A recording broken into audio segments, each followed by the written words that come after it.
இது இருக்கும். சுசியம் அப்படின்னு சொல்லுவாங்க. உள்ளுக்குள்ள ஸ்வீட்டாக இருக்கும். கொழுக்கட்டை மாதிரி. It's a good dish.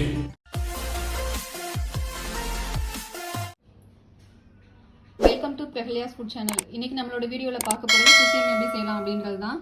Suzhiyam வந்துட்டு ரொம்பவே ஒரு ஹெல்த்தியான டிஷ்ஷு. இது வந்துட்டு திருநெல்வேலி சைடு வந்து பார்த்திங்கன்னா ரொம்ப ஃபேமஸ்ஸு. ஸோ அந்த சைட்லேருந்து வந்தவங்களுக்கு இதை பற்றி ஆல்ரெடி தெரிஞ்சிருக்கும். பட் ஜென்ரலாக மற்ற ஏரியாவில் இருக்கவங்களுக்கு சுசியம் பற்றி அவ்வளோக்கா தெரியாது. அப்படி இருக்கவங்களுக்கு இந்த வீடியோ ரொம்ப யூஸ்ஃபுல்லாக இருக்கும். இன்றைக்கி வந்து நம்ம சுசியம் எப்படி செய்யலான்றதை பார்த்துடலாம். சுசியம் வந்துட்டு ரொம்பவே ஒரு சிம்பிளான டிஷ்ஷு. 15-20 மினிட்ஸில் செஞ்சு முடிச்சிடலாம். வாங்க எப்படி செய்யலான்றதை பார்த்துடலாம். இன்றைக்கி வந்துட்டு நம்ம சுசியம் வந்துட்டு 2 வகையில் பண்ணலாம். ஒன்று வந்துட்டு நம்ம பாசிப்பருப்பில் பண்ணலாம், இன்னொன்று நம்ம கடலைப்பருப்பில் பண்ணலாம்.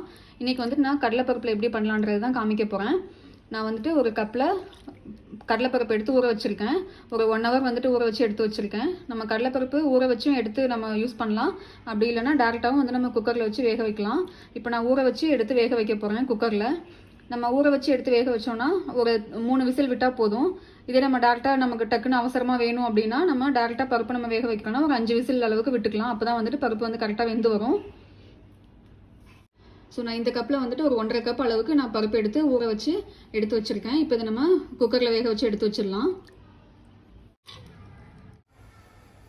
இப்போ பருப்பு வந்துட்டு வேகிற சமயத்தில் நம்ம சைடில் என்ன பண்ணலான்னா அதுக்கு தேவையான இன்னொரு ஐட்டம் ரெடி பண்ணிடலாம். நான் வந்துட்டு மைதா மாவு எடுத்து வச்சுருக்கேன். இது வந்து மல்டிபர்பஸ் ஃப்ளோர்னு சொல்லுவாங்க. ஸோ நான் வந்துட்டு இப்போ 1.5 கப்பு பருப்புக்கு 1.5 கப் அளவுக்கு நான் மைதா மாவு எடுத்து வச்சுருக்கேன். அதே கப்பில் இதை வந்துட்டு நம்ம நல்லா தண்ணி ஊற்றி கரைச்சிக்கலாம்.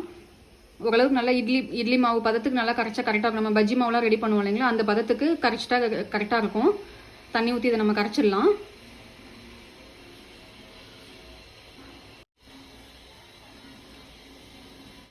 நல்லா கட்டி இல்லாமல் கரைச்சிக்கலாம். கொஞ்சம் கொஞ்சமாக தண்ணி ஊற்றி மிக்ஸ் பண்ணிக்கலாம். பாருங்கள், நம்ம பஜ்ஜி மாவு பதத்துக்கு வந்துட்டு நல்லா தண்ணி விட்டு நல்லா மிக்ஸ் பண்ணியாச்சு.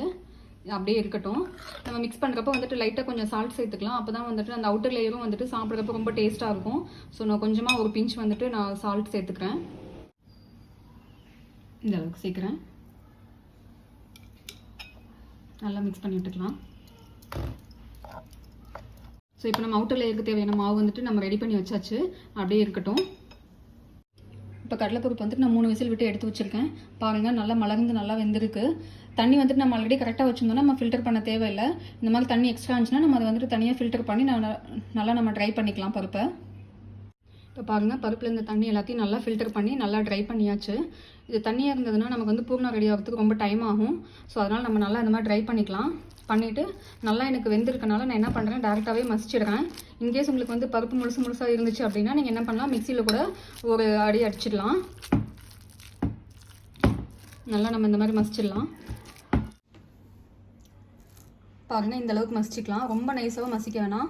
அப்படி பண்ணோன்னா நம்ம சாப்பிட்றப்ப வந்துட்டு ரொம்ப மாவுமாக இருக்கும். இந்த மாதிரி கொஞ்சம் நம்ம பருப்பாக இருந்ததுன்னா சாப்பிட்றதுக்கு ரொம்ப டேஸ்ட்டாக இருக்கும்.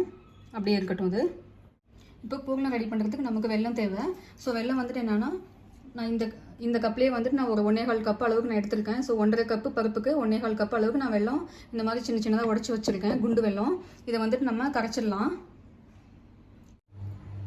இந்த மாதிரி ஒரு பாத்திரத்தில் நம்ம வெல்லத்தை சேர்த்துடலாம்.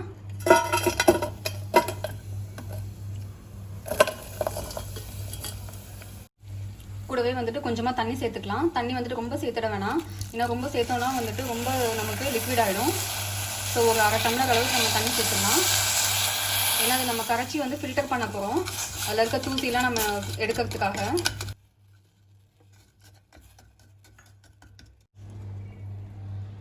அடுப்பு சிம்மில் வச்சுக்கோங்க, இல்லைன்னா டக்குன்னு அடி பிடிச்சிடும். அப்படியே மிக்ஸ் பண்ணி விட்டுட்டே இருக்கலாம். வெல்லம் நல்லா கரையட்டும். பாருங்கள், வெல்லம் ஃபுல்லாக நல்லா கரைஞ்சிடுச்சு. இப்போ நம்ம அடுப்பை ஆஃப் பண்ணிடலாம். இந்த மாதிரி ஒரு கடாய் சூடு பண்ணிவிட்டு அதில் வந்துட்டு நம்ம நெய் வந்துட்டு 2 ஸ்பூன் விட்டுக்கலாம். நெய் காஞ்சதும் அதில் நம்ம தேங்காய் வந்துட்டு 1 கப் இந்த மாதிரி திருவி எடுத்துட்டு அதை வந்து நம்ம சேர்த்துடலாம். சேர்த்து நல்லா வறுத்துடலாம். வறுக்கும்போது வந்துட்டு தேங்காயோட கலர் மாறிடக்கூடாது. லைட்டாக அந்த தேங்காயில் இருக்க தண்ணி மட்டும் ட்ரை ஆகிற அளவுக்கு நம்ம வறுத்தா போதும்.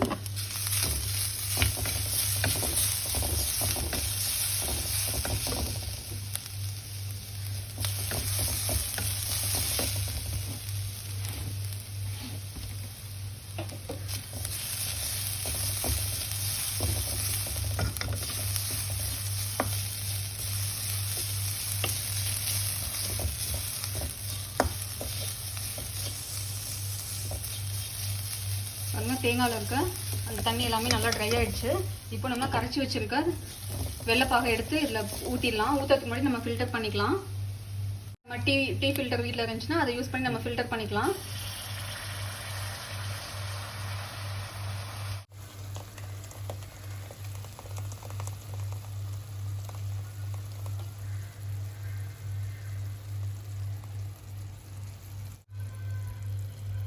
பாருங்க வெள்ளத்தில் வந்துட்டு எவ்வளோ அழுக்கு இருக்குன்ட்டு. பாருங்க இந்த மாதிரி வெள்ளைப்பாகு ஃபுல்லாக நல்லா சேர்த்தாச்சு.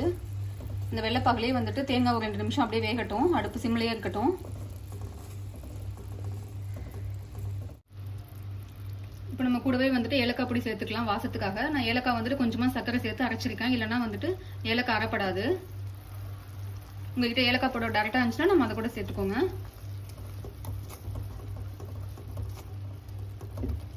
நல்லா கலந்து விட்டுக்கோங்க. இப்போ தேங்காய் வந்துட்டு ஓரளவுக்கு வெந்துருச்சு. இப்போ வந்துட்டு நம்ம மசிச்சு வச்சிருக்க அந்த பருப்பை வந்து சேர்த்துடலாம்.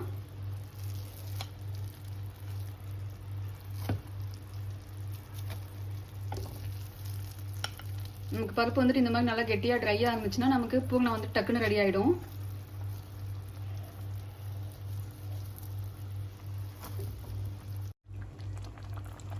நல்லா இந்த மாதிரி பருப்பை மிக்ஸ் பண்ணிக்கோங்க.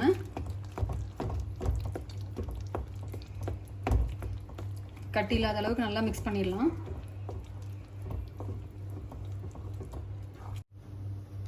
பாருங்க பருப்பு வந்துட்டு ரொம்ப நைஸாக இல்லாமல் இந்த மாதிரி 1-2 இருக்கு. அப்போ தான் நம்ம சாப்பிட்றப்ப வந்துட்டு ரொம்ப நல்லா இருக்கும். அப்படியே வேகட்டும், நல்லா திக்காகட்டும். நம்ம உருண்டை பிடிக்கிற அளவுக்கு பதமாக இருக்கணும். அந்த அளவுக்கு வந்துட்டு நல்லா திக்காகணும்.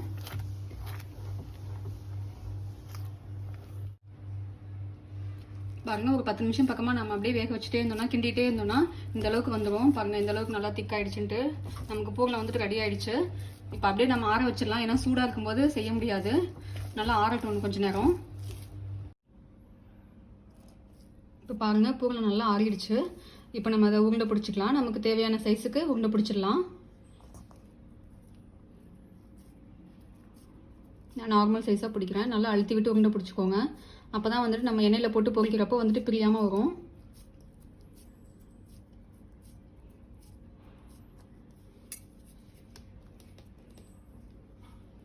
இந்த மாதிரி பால்ஸாக பிடிச்சிடலாம்.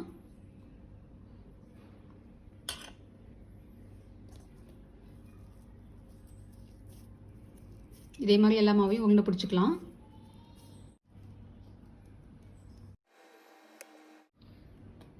பாருங்க இப்போ நம்ம எல்லா மாவையும் வந்துட்டு இந்த மாதிரி பால்ஸாக செஞ்சு வச்சாச்சு. 25 பால்ஸ் வந்திருக்கு.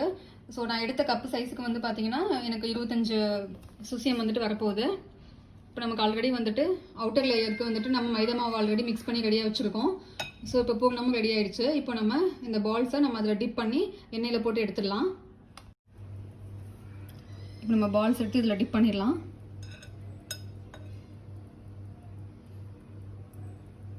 ரொம்ப தண்ணியாக இருந்ததுன்னா இந்த மாதிரி நமக்கு மேலே வந்துட்டு ஒட்டாது. ஸோ நம்ம வந்துட்டு பஜ்ஜி மாவு பார்த்து கரெக்டாக நம்ம மிக்ஸ் பண்ணி வச்சுருந்தோம்னா கரெக்டாக இருக்கும். இப்போ நம்ம எண்ணெயில் போட்டு எடுத்துடலாம். எண்ணெய் சூடாயிடுச்சு.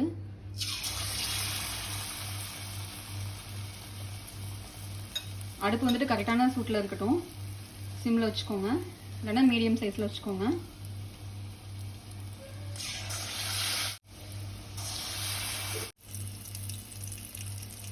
பாருங்க நல்லா வெந்துருச்சு. லைட் ப்ரௌன் கலராக சேஞ்ச் ஆகிடுச்சு. நம்ம இதை எடுத்துடலாம். இப்போ நம்ம இதே மாதிரி மீதி இருக்க மாவையும் டிப் பண்ணி போட்டு எடுத்துடலாம்.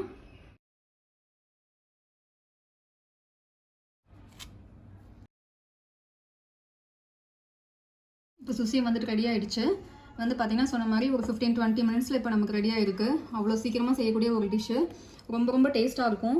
குழந்தைங்களுக்கும் வந்துட்டு ரொம்ப ஹெல்த்தியும் கூட. ஏன்னா உள்ளே வந்துட்டு நம்ம கடலைப்பருப்பு போட்டிருக்கனால நிறைய இருக்குது. குழந்தைங்களுக்கு ரொம்ப ஸ்ட்ரென்த்தும் கூட. பாருங்கள் எந்த அளவுக்கு வந்து சாஃப்டாக இருக்குன்றதை பார்த்துடலாம். நான் ஒன்று மட்டும் பிச்சு காமிக்கிறேன். பாருங்கள் நல்லா உள்ள மாவு வந்துட்டு சாஃப்டாக நல்லாயிருக்கு. மேலே இருக்க லேயர் வந்து பார்த்திங்கன்னா நல்லா தின்னாக தான் இருக்குது. ஸோ குழந்தைங்களுக்கு கொடுத்தாலும் வந்துட்டு சாப்பிட்றதுக்கு ரொம்ப ஈஸியாக இருக்கும். கண்டிப்பாக நீங்களும் வீட்டில் ட்ரை பண்ணி பாருங்கள். இந்த மெத்தடில் எப்படி இருக்குன்றதை கமெண்ட்ஸில் சொல்லுங்கள். இந்த வீடியோ பிடிச்சிருந்தா லைக் பண்ணுங்கள், ஷேர் பண்ணுங்கள். பிரகலியாஸ் ஃபுட் சேனலுக்கு நீங்கள் சப்ஸ்கிரைப் பண்ணாமல் இருந்தீங்கன்னா சப்ஸ்கிரைப் பண்ணிக்கோங்க. திரும்ப நம்ம வேறு ஒரு வீடியோவில் ஒரு நல்ல ரெசிபியில் மீட் பண்ணலாம்.